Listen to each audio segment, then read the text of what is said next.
Bonjour, Bonjour, est-ce que tu peux te présenter en quelques mots? oui, je suis une immigrante venant de Djibouti. Je vis ici en France presque 1 an. Je suis là aujourd'hui pour sensibiliser mes femmes violemment battues pour la journée internationale des droits des femmes. C'est une grande journée internationale depuis 1977 par l'ONU. Et c'est aussi une occasion à sensibiliser les femmes et rappeler aux hommes le droit des femmes. Peux-tu nous raconter ce qu'il se passe dans ton pays? Chaque pays a des cultures et des coutumes. Dans mon pays, les dames subissent bon nombre de problèmes, tels que l'excision, mais il y a aussi la violence conjugale. Il y a aussi les dames à qui on marie avec un grand monsieur et que les parents prennent une certaine somme importante. C'est ce qu'on appelle les mariages arrangés ou mariages forcés.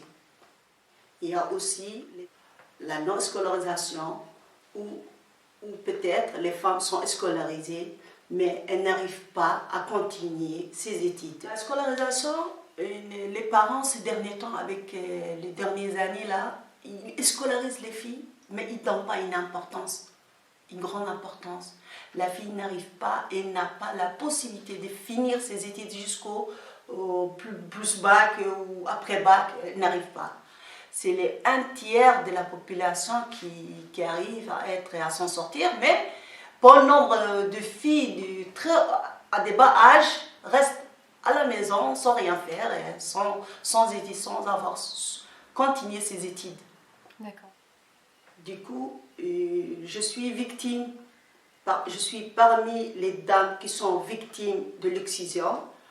À l'âge de 9 ans, j'ai subi une excision et m'a fait beaucoup de douleurs dans ma carrière de vie.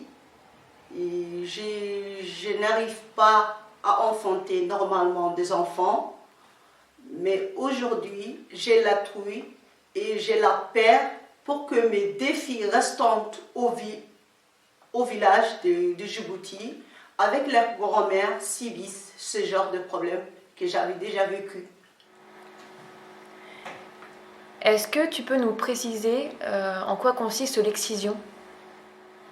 L'excision consiste de réaliser une petite opération au niveau génital de la dame de l'âge de 9 ans ou bien plus dans mon tribu, et ça consiste d'enlever les 2 lèvres ainsi que le clitoris de la dame, et ainsi une fois que l'excision est faite, la dame est complètement fermée, ce qu'on appelle traditionnellement dans mon langue maternelle, la femme est complètement fermée. Pour certaines personnes, par exemple, nous, on vit 3 ethniques.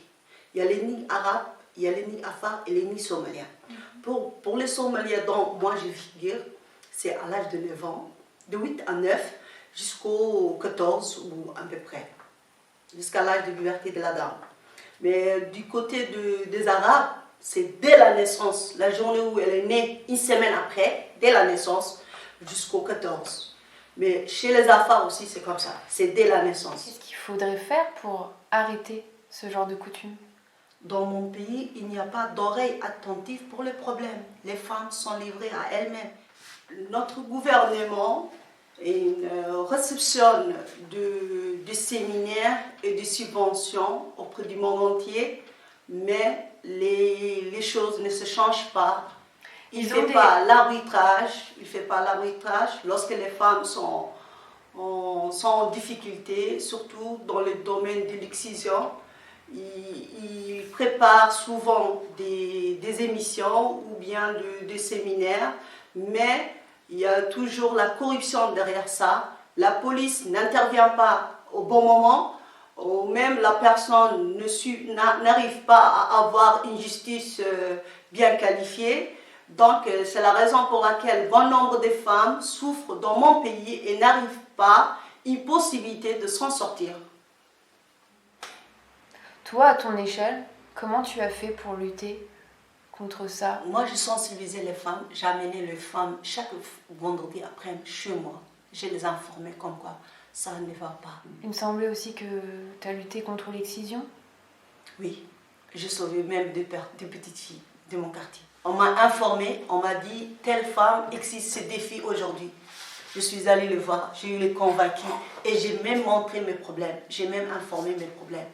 Je n'ai pas pu accoucher normalement à cause de l'excision. J'ai des douleurs de règles, menstruellement pas mensuelles, et j'arrive pas à faire mon vie conjugale normale.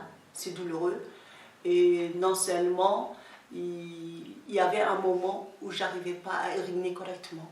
D'accord. Et qu'une partie de mon corps était bloquée.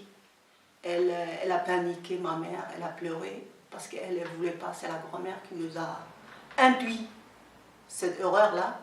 Ma mère, lorsqu'elle a paniqué, elle n'a pas pu faire quelque chose. On vivait dans un petit village. Elle m'a envoyée à Djibouti. Ma grand-mère était consciente de ça. Elle vivait elle-même dans cette ville. Elle a appelé une autre dame qui me répare. C'est-à-dire, elle a coupé une bonne partie de mon corps, au moins pour ouvrir, pour que la liquide de l'urine sorte.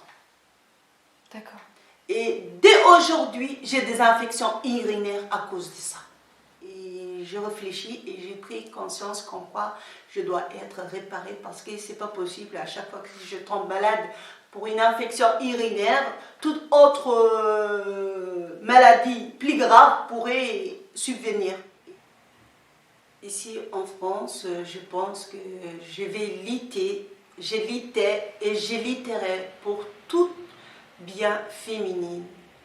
Et je suis là ici aujourd'hui pour évoquer bon nombre de problèmes, mais j'ai l'intention ou j'espère que tout s'échange et que nous aurons un changement pour bon nombre de femmes, qu'elles soient en France ou qu'elles soient en Afrique. Quel serait ton plus grand rêve? Mon rêve, c'est d'être libre et indépendant. Parce que nous n'avons pas la possibilité de s'exprimer correctement dans notre pays. Et je vais être libre de mes choix, de mes convictions.